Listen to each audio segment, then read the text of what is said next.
Hi guys, I've just come back from watching the Logan movie and I wanted to provide a review. Now, I know that people are going to be talking about whether they're interested, if the plot's any good, the acting, blah blah blah, but that's all by the by, that's all unimportant horse shit, frankly, when really what's important and what's absolutely essential to my analysis, and anyone's analysis who has half a brain and a heart, is to look into it as a critical cultural analysis on Trump's America.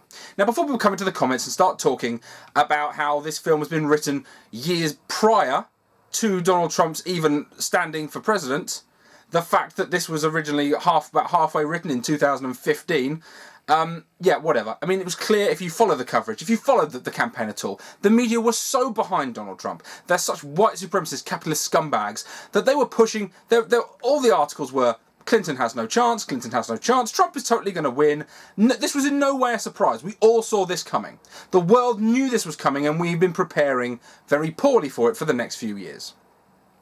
So the movie in itself basically covers Logan, an elderly minority, forced into driving white people around in limousines. That's his job, and then in the evening he drives back to Mexico.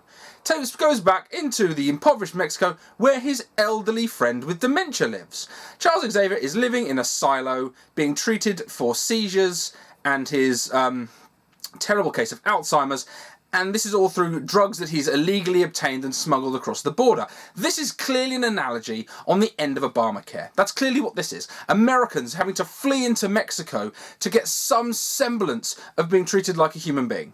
Because as we all know, Mexico has a far better civil rights and human rights and just in general treatment of the poor than America ever has. So it's clearly a very prescient analysis. It's very biting comment on how America is in fact a complete and utter shithole and you need to flee to Mexico to get any kind of decent treatment.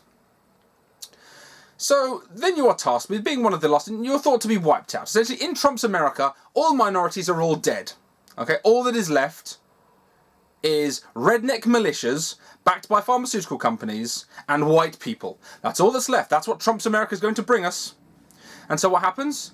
Some redneck comes along and tells Logan, you need to hunt down this minority woman. Because she has a little girl, and that little girl is their property.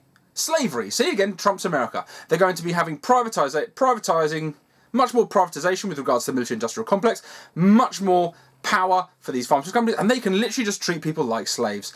And he is then tasked to save this little girl and taking her to safety. Where? Where's safe for minorities who are in America? Of course, Justin Trudeau's northern paradise of moose and honey. That's where they're going to be going. That's where they're going to follow, and it's clearly the message. Dear minorities, get the fuck out of America, go to Canada. This is clearly what the movie's trying to tell people. It's because, I mean, if you compare America, where there have been cases of people pretending that there's swastikas drawn in poo on the walls that they've done themselves, and you compare that to the minor issues, mosques getting shot up and things, it's clearly that Canada is a safer and happier place to be. Therefore, America is a shit tip, leave, run away. Now, not only that, of course, they are actively tracking down minorities. These private military organisations, backed by the pharmaceutical industry, are tracking down minorities. And how are they doing so? By Uncle Tom mutants. Literally, they have got these Uncle Tom characters. In fact, not to spoilers, but X-24 is basically an Uncle Tom. And in order that they are there, that they are using these people in the same way that the media use minorities and they use them to keep the people down, and they're fucking shitbags. You know that this is intentionally what they're doing. It's intentionally why it's done. You can tell it's all a plan by the Marxist, good lord, capitalist patriarchy. This is an abysmal look at the future. Harry's a very prescient one. You can see the wisdom of the filmmakers when they've come up with this. This movie speaks to you. It's a warning. It is a warning that in the end, if you don't resist Trump, if you don't sit on the floor, look like you're about to cry and put a flag around yourself, if you don't do that, you are dooming everybody. And the only people who will survive are redneck soldiers, and everybody else is going to die. This is the message the movie is giving you, and I think everybody should hear it, fear it, and take great care into looking what we're going out to do, what we need to do, and how we're going to resolve this situation. And that is clearly the point of this movie. And there's some analogies to Shane and getting old and finding love and purpose in life and the family, the meaning of family and all that kind of shit.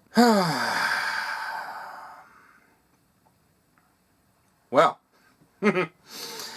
that's that little satire completed. Now I can't imagine anyone's actually going to take that seriously or even...